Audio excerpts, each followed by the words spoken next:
Bonjour. Je viens de souffler, de passer la poussière sur le PC, sur mon PC, donc gamer, montage vidéo, mon PC principal. Et vous avez vu, il y a pas mal de poussière, donc j'en ai profité.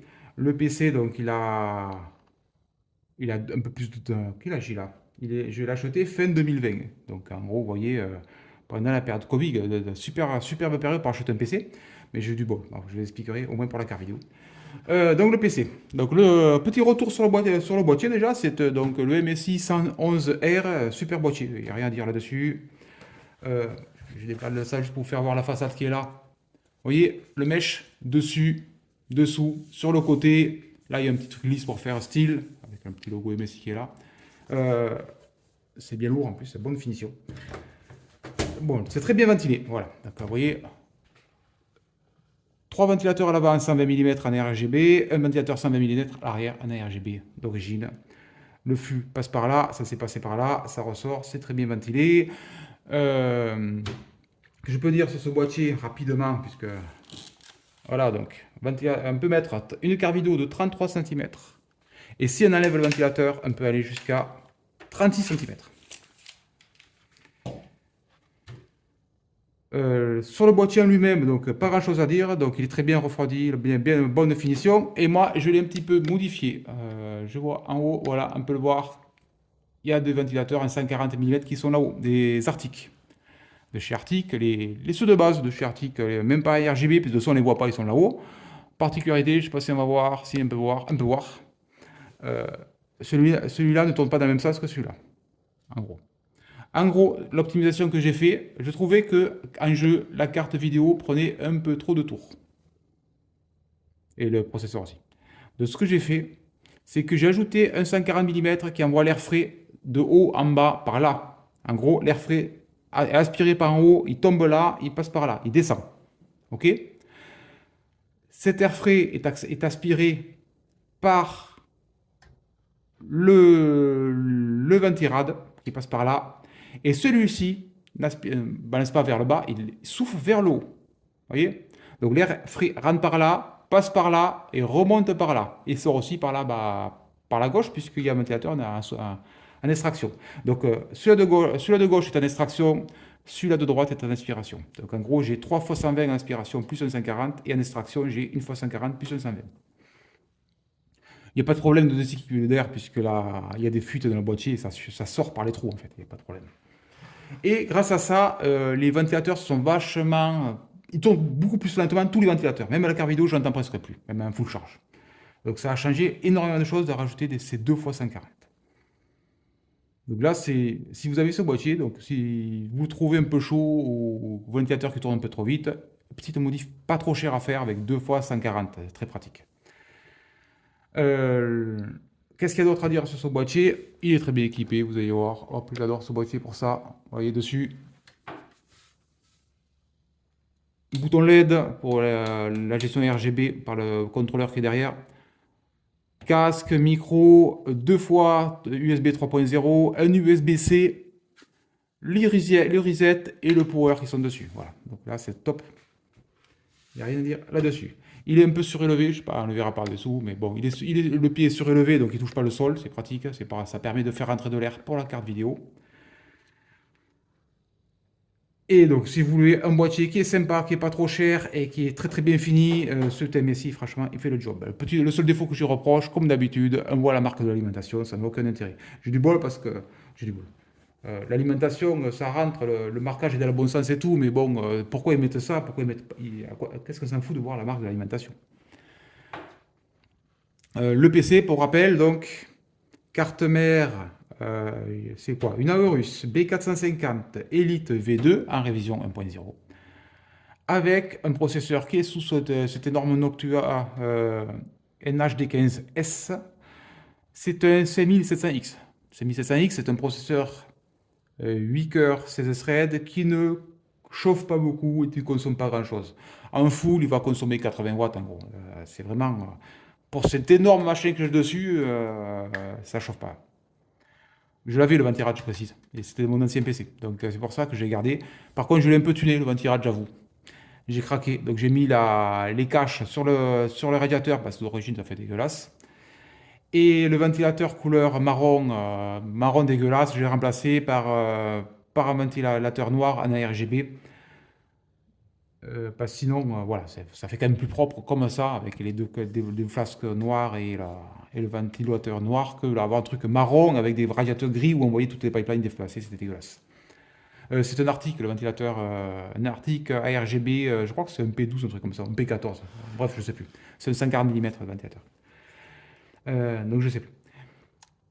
Donc 5700X, la vidéo, hop, les barrettes de RAM, il y en a deux fois 16 Go de G-Skill. C'est le seul truc que j'ai changé sur le PC depuis que je l'ai. En gros, avant, j'avais 4 fois des Corsair 3200, 4 barrettes de 8. Là, je suis passé, j'ai eu besoin des barrettes. De toute façon, c'est pas un problème, j'ai réutilisé. Là, j'ai remplacé par 2 fois 3600 en G-Skill qui marche très bien, qui n'a pas de problème. Et le seul truc qu'il faut mettre, c'est 1,35 V dans le BIOS, sinon il met 1,20 V et ça marche pas. Voilà. Bref, comme d'habitude, cette carte mère, elle est un peu capricieuse sur le repérage XMP des barrettes de RAM. Un peu chiant. La carte vidéo, c'est une Founder Edition de chez Nvidia. Donc, Founder Edition, je vous rappelle que c'est les cartes vidéo qui sont fabriquées par Nvidia. Elle est d'une super finition, rien à dire là-dessus, franchement, super carte vidéo. Et l'avantage, c'est que je l'ai acheté Day One quand elle est sortie et je l'ai eu au prix officiel. Elle était à 519 € en 2020. Pendant la période Covid, je rappelle. Alors que les cartes vidéo avaient explosé, un truc de fou. Celle-là, elle était disponible pendant 2 ou 3 heures chez LDLC. J'ai eu de la chance de pouvoir l'avoir et je l'ai eu à ce prix-là quand elle est sortie. Donc, pour ça, la période Covid, j'ai eu du bol. Voilà. Donc, une carte vidéo RTX 3070 et qui me sert essentiellement pour les vidéos, je vous rappelle, parce qu'elle a une N20 Hank 2 qui permet d'avoir de la compression très très rapide des vidéos, et c'est super comme truc. Hop, là on va voir, entre les deux, là, entre le Noctua et la carte vidéo, on va tout au fond un radiateur. C'est celui-là du SSD PCI Express 4.0, un Crucial P5+, 2 Tera, très bon SSD. Et j'en ai un autre, on le devine, sous la carte vidéo. Il est un tiers sous la carte vidéo, donc il est à 1 mm de carte vidéo. Il touche pas, mais vraiment au millimètre il passe.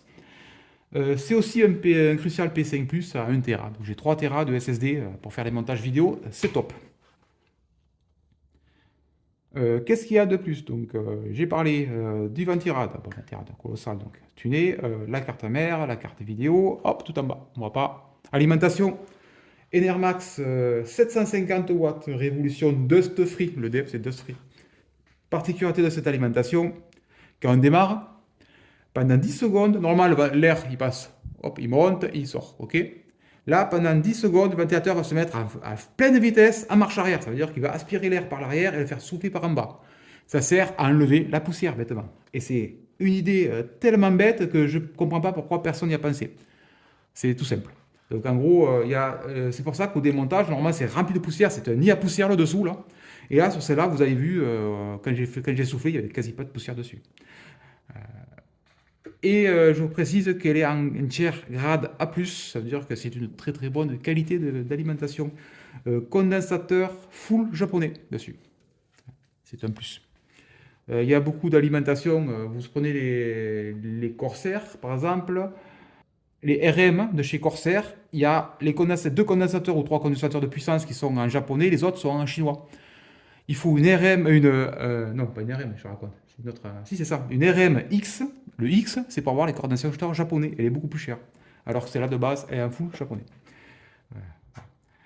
Particularité de cette alimentation, elle a deux rails, donc il faut faire gaffe où on branche les câbles, parce que de ne pas tout mettre sur le rail 1, sinon le 12 volts serait déséquilibré, il manquerait de puissance, alors que c'est une alimentation qui est puissante. Et bien sûr, le ventilateur ne tourne pas quand elle est en idle, ça c'est bien. D'ailleurs, le ventilateur ne tourne pas comme j'ai réglé tous les autres ventilateurs du boîtier. Aucun ventilateur ne tourne en idle, sauf celui-là du CPU. Il doit tourner à 400 tours minute, voilà, au ralenti. Et j'ai tout réglé avec le logiciel de la carte mère qui permet de le faire et qui permet d'avoir donc un PC ultra silencieux tout le temps. Et quand il est en charge, même en charge, quand tout le ventilateur démarre, il ne tourne pas extrêmement vite le ventilateur, c'est le but. Évidemment, j'aurais pu me passer les ventilateurs qui étaient là-haut. Je fais tourner les 4 ventilateurs à fond la caisse, ça va marcher, mais ça va faire du bruit. Alors que là, je voulais un PC silencieux. Pourquoi j'ai pas de water cooling? Je crois que j'ai un qui traîne, un Cooler Master 120, le truc le 240 ml, pardon, qui n'a pas d'une belle finition, mais qui était pas très cher. Ça fait aussi bien, voire mieux, et un gros avantage par rapport au water cooling. C'est extrêmement fiable, il n'y aura pas de fuite d'eau avec du métal, donc voilà le truc. Ça tourne à vie. Le seul truc qu'il faut faire gaffe, c'est que le ventilateur ne s'encrasse pas trop. C'est pas le cas, c'est pas le cas là parce que tout le boîtier est filtré. Donc le boîtier, il y a des grilles devant, dessous, dessus, il y a des grilles de partout sur ce boîtier. Donc l'air, la poussière, ne s'accumule pas au niveau des ventilateurs. Mais voilà, donc le seul truc qui risque, c'est de cramer le ventilateur à long terme par rapport à un water cooling. Après, le water cooling, l'avantage, c'est que vous avez besoin de refroidir un processeur qui consomme 300 watts, genre le dernier Intel. Il a l'intérêt d'aspirer l'air chaud du processeur et de le mettre ailleurs. Genre vous le mettez sur le dessus, sur la façade, bref, vous déplacez le chaud en fait. C'est l'avantage du water cooling par rapport au ventirad. Alors que le ventirad va créer un point chaud en plein milieu. Normal. Voilà, donc c'était ce que je voulais dire sur ce PC. Donc le PC de 2020, il marche encore très très bien. Évolution possible de ce PC. Remplacer par exemple le processeur. La carte mère le supporte tous les processeurs de la série 5000. Les gamers, donc 5800 X3D par exemple, un processeur spécialisé pour les gamers avec son énorme cache de 96 mégas. Ou par exemple, plus de cœurs. On peut monter à 12 cœurs, 16 cœurs. Voilà, alors que celui-là c'est un 8 cœurs. 8 cœurs, 16 threads. Donc j'ai l'évolution pour le processeur et aussi bien sûr entendu l'évolution possible sur la carte vidéo, parce que la carte vidéo c'est une 3070. Je la changerai peut-être quand la 5000 sortira, par exemple je prendrai une 5770, un truc comme ça, mais il y a de l'évolution possible sans devoir tout rechanger. Surtout que là il faudrait changer la carte mère et les barrettes de RAM, puisqu'il faut tout racheter, puisque les nouvelles versions sont en DDR5, logique. Bon, j'espère que cette petite vidéo vous a plu et à bientôt.